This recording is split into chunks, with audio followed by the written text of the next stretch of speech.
আমাকে অনেকভাবে অনেকেই রিকোয়েস্ট করেছে আমি ডক্টর মোহাম্মদ ইউনূসের চীন সফরের উপরে যেন আমি অনেকগুলো কথাবার্তা বলি, এবং আবার বেশ কিছু লোকজন আমাকে বলেছে জেনারেল ওয়াকার, ভারতীয় নব্য চাকর এবং হারামজাদা শুয়োর ওয়াকারকে নিয়ে আমি যেন কথাবার্তা বলি। আবার অনেকে বলেছে দেশের বর্তমানে বিএনপি এই মুহূর্তে রাজনৈতিক দল হিসাবে তাদের যে ব্যর্থতা ফ্রম টপ টু বটম, আমি যেন তাদেরকে নিয়ে কথা বলি। আবার অনেকে বলেছে জামাতে ইসলামী এই মুহূর্তে যথাযোগ্য সিদ্ধান্ত নিতে ব্যর্থ হচ্ছে, আমি যেন তাদেরকে নিয়েও কথা বলি। দর্শকবৃন্দ, আমি আজকে সিদ্ধান্ত নিয়েছি আমি এর কোনোটা নিয়েই কথা বলবো না। আজকে এমন একটা বিষয় নিয়ে কথা বলবো যারা গত 53 বছর আমাদেরকে আমরা ধর্মীয় ভাবে হিন্দুদের চাটি, হিন্দুদের মেরে ফেলি, আমাদের দেশে ধর্মীয় স্বাধীনতা নাই, হিন্দুদেরকে আমরা ধরে জোর করে খতনা করিয়ে দেই, হিন্দুদেরকে ধরে আমরা পাগড়ি খুলে দেই, হিন্দুদের মেয়েদেরকে রাস্তায় পাইলে আমরা ধর্ষণ করি, এই ধরনের সবক যেই দেশ থেকে আসছে এবং আমাদেরকে যেখানে জোর করে আমাদের দেশে এসে সরকার নির্ধারণ করে দেয়, বিরোধী দল নির্ধারণ করে দেয়, আজকে ওই দেশে বর্তমান একটা জিনিস 2-3 দিন আগে ঘটেছে, তাতে আমি দেখলাম ভারত রীতিমতো উলঙ্গ হয়ে গেছে। আমি এই উলঙ্গ ভারত এবং মোদি তাদেরকে নিয়ে আজকের আমি কথা বলবো। এই উলঙ্গ ভারত এবং উলঙ্গ মোদি এদেরকে নিয়ে আজকের আমি কথা বলবো। দর্শকবৃন্দ, আমাদের দেশের মিডিয়া আমি কখনোই তাদেরকে দেখিনি ভারতে মুসলমানদের উপরে যে ধরনের অ্যাট্রসিটিস কন্টিনিউয়াসলি হয়ে যাচ্ছে, হচ্ছে, প্রতিদিন হচ্ছে, আমাদের দেশের কোন মিডিয়া এগুলোকে নিয়ে কোনো কথাবার্তা বলবে না। আপনি যদি এই আওয়ামী মালিকানাধীন, ভারতের মালিকানাধীন প্রথম আলোর দিকে তাকান, ইত্তেফাকের দিকে তাকান, ডেইলি স্টারের দিকে তাকান এবং অন্যান্য পত্রপত্রিকা এবং টেলিভিশনের দিকে তাকান, ভারতে প্রতিনিয়ত আমার আপনার ভাই বোনদেরকে যেভাবে ধর্ষণ করা হয়, মসজিদকে ধ্বংস করে দেয়া হয়, কবরস্থান ভেঙে ডেড বডিকে উপড়ে ফেলা হয়, সেই দেশের সরকার এসে আমাদের দেশের সরকার বসিয়ে যায়, আমাদের বিরোধী দল বানিয়ে যায়। দর্শকবৃন্দ, USCIRF এখানে তারপরে বলেছে, the US Commission on International Religious Freedom also said in its annual report that communist ruled Vietnam had stepped up efforts to regulate and control religious affairs. It's recommended Vietnam be designated a country of particular concern. In 2024, religious freedom conditions in India continued to deteriorate as attacks and discrimination against religious minorities continued to rise, the Commission said in the report released on Tuesday. Hindu nationalist Prime Minister Narendra Modi and his Bharatiya Janata Party propagated hateful rhetoric and discrimination against Muslim and other religious minority during last year's election campaign. India, এই কুত্তার বাচ্চারা, dismissed the report on Wednesday, calling it part of a pattern of biased and politically motivated.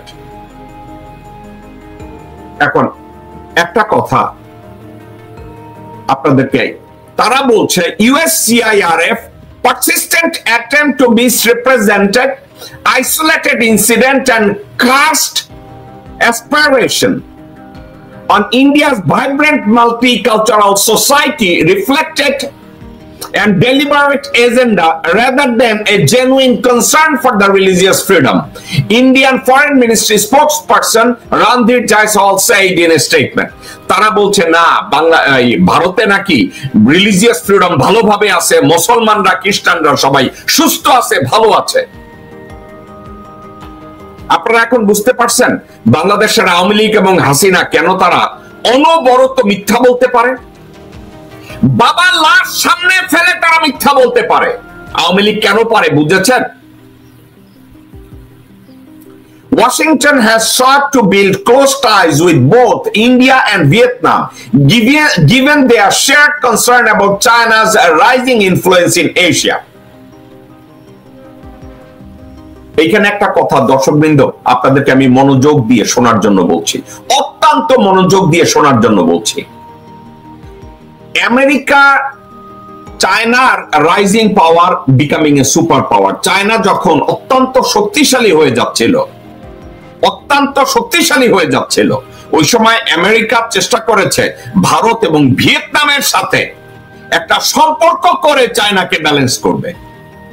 দর্শক বৃন্দ, আবার আমি কথাটা বলি, China যেখানে সুপার পাওয়ার হয়ে যাচ্ছিল এবং যাচ্ছে economically and armed arsenal and military power দিয়ে, সেই ক্ষেত্রে আমেরিকা এটাকে ব্যালেন্স করার চেষ্টা করেছে ভারত এবং ভিয়েতনামের সাথে সম্পর্কটাকে ভালো করে, যাতে সাবজেক্টটা ওইভাবে ব্যালেন্স করতে পারে।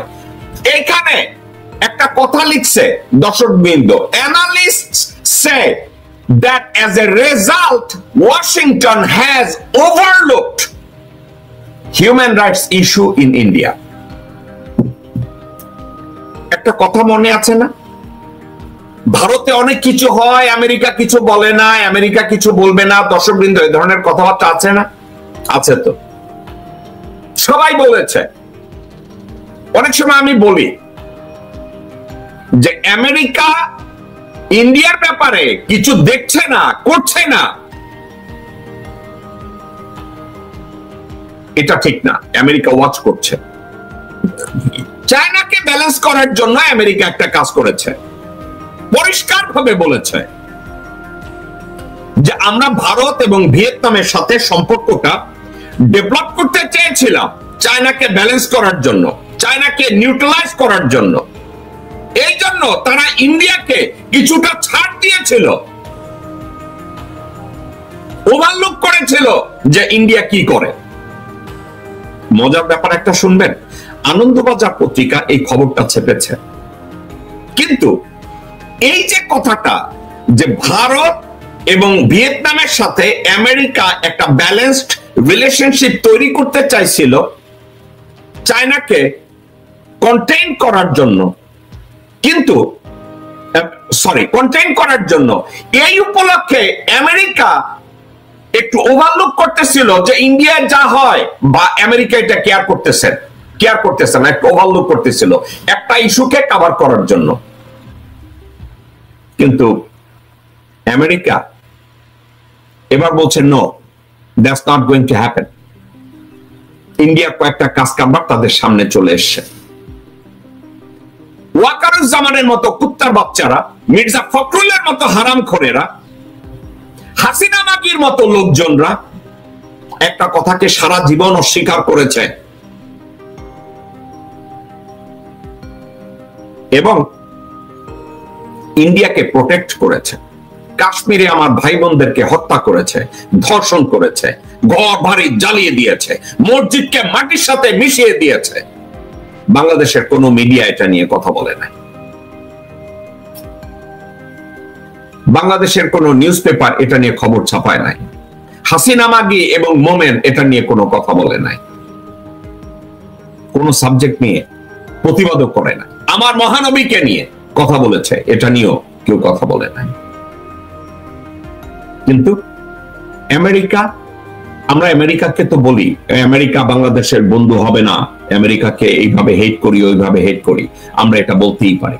আমেরিকা বিভিন্ন ফরেন পলিসির ক্ষেত্রে বিভিন্ন ভাবে পৃথিবীকে অ্যাপ্রোচ করে। ভারত কখনো এসে স্বীকার করবে তারা শেখ মুজিবুর রহমানের অ্যাসাসিনেশনের সাথে তারা জড়িত ছিল? ভারত কি কখনো এসে স্বীকার করবে যে তারা জিয়া রহমানের অ্যাসাসিনেশনের সাথে জড়িত ছিল? ভারত কি কখনোই এসে স্বীকার করবে যে তারা এরশাদকেও খুন করেছে? তারা কি স্বীকার করবে বাংলাদেশের প্রতিটা হেলমেট পরে যত লোকজন গোলাগুলি করে আমার দেশের মানুষজনদেরকে, 1400 মানুষদেরকে মেরেছে, যেখানে যা করেছে, এটা কি স্বীকার করবে? এটা কি দায়িত্ব নেবে? তারা দায়িত্ব নেবে না। ভারত কি করবে? বাংলাদেশে জঙ্গিদের উত্থান। এই জঙ্গিদের উত্থান ভারত বলেছে, শুয়োরের বাচ্চা ওয়াকার বলে বাংলাদেশের জঙ্গি আছে, বিএনপির তারেক রহমান পর্যন্ত বলে বাংলাদেশের জঙ্গি আছে, মির্জা ফখরুল বলে বাংলাদেশের জঙ্গি আছে। আমাকে বলেন, এই দেশটাকে কে রক্ষা করবে?